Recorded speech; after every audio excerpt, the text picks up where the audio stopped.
আসসালামু আলাইকুম। সবাই কেমন আছেন? আশা করি সবাই ভালো আছেন। আ যে যার জায়গা থেকে আসলে ভিডিওটি দেখছেন, সবাইকে অসংখ্য ধন্যবাদ। আ আসলে গতকালকে বাংলাদেশ বনাম জিম্বাবুয়ের মধ্যকার যে ২য় টেস্ট ম্যাচে চট্টগ্রামে জিম্বাবুয়েকে ৩ দিনই আসলে বাংলাদেশ হারিয়ে দিয়েছে।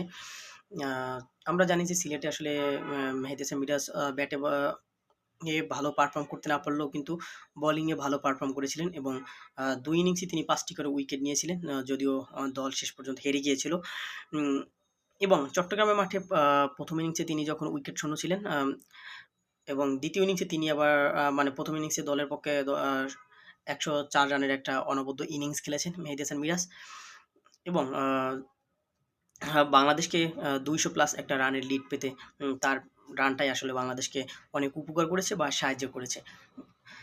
আ আমরা তারপর আবার জিম্বাবুয়ে যখন ব্যাট করতে নামলো, সেখানে মেহেদী মিরাজ আসলে আ ৫ উইকেট পেয়ে আসলে ইনিংস ব্যবধানে বা ইনিংস ব্যবধান আসলে জিম্বাবুয়েকে হারিয়ে দিয়েছে।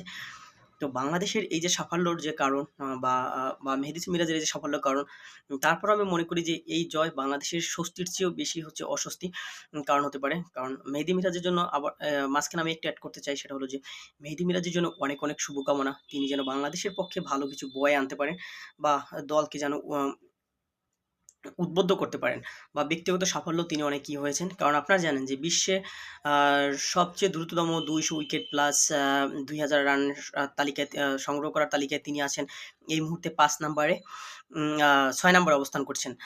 তো এর আগে সাকিব আল হাসানও তিনি করেছেন বা আবার এটাও জানেন যে ২০০ উইকেট সংগ্রহ তালিকায় আ মেহেদী মিরাজের লাগছে ৫৩ ম্যাচ এবং সাকিব আল হাসানের লেগেছিল ৫৪ ম্যাচ। আর বাংলাদেশের পক্ষে এবং আ সবচেয়ে দ্রুততম বাংলাদেশের হয়ে টেস্টে ক্রিকেটে ২০০ উইকেট সংগ্রহ করেছেন তাইজুল ইসলাম। তিনি করেছিলেন ৪৮ ম্যাচে। যাই হোক না কেন, আমি এখন আরেকটা কথা বলতে চাচ্ছি, সেটা হলো যে বাংলাদেশের এই সাফল্যের চেয়েও সবচেয়ে হচ্ছে এই যে জয়ের চেয়ে আমি মনে করি এটা আরো বাংলাদেশের দুশ্চিন্তার একটা কারণ বাড়িয়ে দিয়েছে। কারণ বাংলাদেশের এমনিতেই টেস্ট ক্রিকেটে পারফরম্যান্স ভালো না। তারপর শ্রীলঙ্কায় জানেন যে ২ ম্যাচের টেস্ট সিরিজ আছে। সেখানে কিন্তু এই ২ ম্যাচের টেস্ট সিরিজ হচ্ছে আইসিসির যে টেস্ট চ্যাম্পিয়নশিপের একটা চক্র। তো বাংলাদেশের এই জয়ের সাফল্যের চেয়েও আমি মনে করি ব্যর্থতার পাল্লাটাই ভারী থাকবে। কারণ জিম্বাবুয়ের সাথে আসলে ২ ম্যাচই জিতে বাংলাদেশ সিরিজ জয়লাভ করতে পারেনি। সেখানে ড্র করেছে।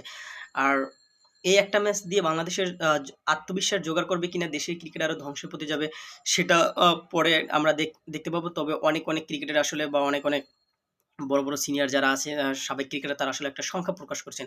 তো যে এই জয়ের চেয়েও বাংলাদেশের ক্ষতির কারণটাই বেশি হতে পারে এই জয়ে। উম আ আনন্দের চেয়েও। তো আমি মনে করি মেহেদী হাসান মিরাজের কথা যদি বলি, ব্যক্তিগতভাবে তিনি দলের জন্য অনেক চেষ্টা করেছেন। ১ম ম্যাচে ১০ উইকেট নিয়েছেন, হয়তোবা রান করতে পারেননি। ২য় ম্যাচে ৫ উইকেট নিয়েছেন। ১ম ইনিংসে একটি